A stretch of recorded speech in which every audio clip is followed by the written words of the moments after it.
Hey, it's Michelle from Toolfarm, and today I'm going to talk to you about ScreenFlow 5, which is the latest release, and they've got some cool new features that I'm going to talk about, and this will be sort of a review slash overview of the product and the new features. If you record tutorials or if you need to record screen content of any type, this is the perfect tool for you. It records your mouse clicking over, any typing and that kind of thing. And with the new release, version 5, you can now record off of your iOS device. You need to have your Mac updated to Yosemite macOS 10.10. I haven't done that yet. I'm still running 10.9. So I won't be showing you that feature today, but I will be definitely using it when Toolfarm launches our new website very soon. It's a responsive website, so the pages will reconfigure depending on whether you're looking at the website on a computer or on a mobile device. So that will be super great to use ScreenFlow to capture some demos and give you guys all a walkthrough.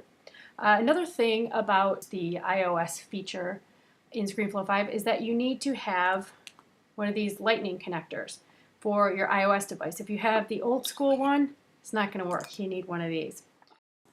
So without going too deeply into how to use the product, I'm just going to show you some of the new features that I find most useful.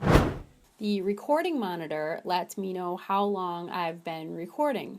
It'll also show me microphone levels. If I have this open, it will record on my video, but if I have two monitors going, I can put it on a monitor I'm not recording on. There is a button on there to add a marker, and this lets me add a marker on the fly. So say if I make a flub and I want to mark where it is, I can just click add marker and then I can go back and know where to edit it immediately. I can also label the markers if I want to come back and add something like flub.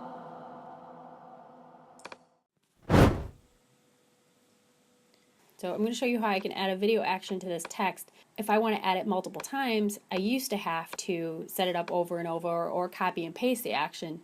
And now I can save this as a template action and then I can reapply it as I need it, which is super useful.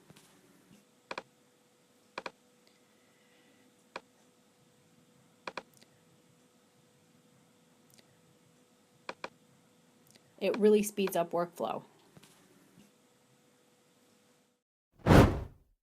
So there's also a thing called callouts. A callout can be a zoomed in area that follows the mouse around, or a foreground dialog box that you want to zoom into, or I can also highlight a freehand drawn area that I want to emphasize. In ScreenFlow 5, we can now set up parameters for a callout and save it as an action template so we can use it over and over again. For example, if you want to always pop up your foreground dialog boxes 30%, for example, you don't need to copy and paste it over and over. You can just reapply the template. There are also preset touch action templates, and these are new and they're designed for video recorded on iOS devices. These touch actions are finger movements such as swiping left or a forefinger swipe, zoom out, zoom in, single tap, and so on. They are created for iOS devices, but you can use them on any footage. Snapback Actions are another new feature, and it basically means that any actions that I apply, I can apply a snapback action afterward, and the position or scale or whatever I've animated will be restored to the original state. For example, here I have some text. I'm applying a video action to the text. I'm scaling it up and then moving it higher in the frame. So instead of going back and copying and pasting all the parameters from the beginning and matching it back in, I can simply apply a snapback action and it will animate to its original state. So then I just need to adjust the snapback action by dragging it in the timeline.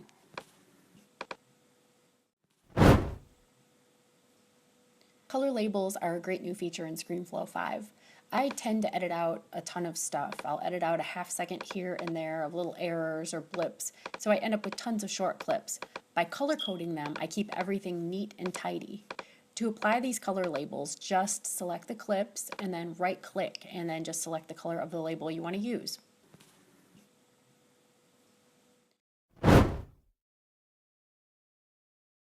There are also new publish and export options that are super useful to me. There's an option now to publish both to YouTube and save a copy to your hard drive. You don't need to do those two things separately.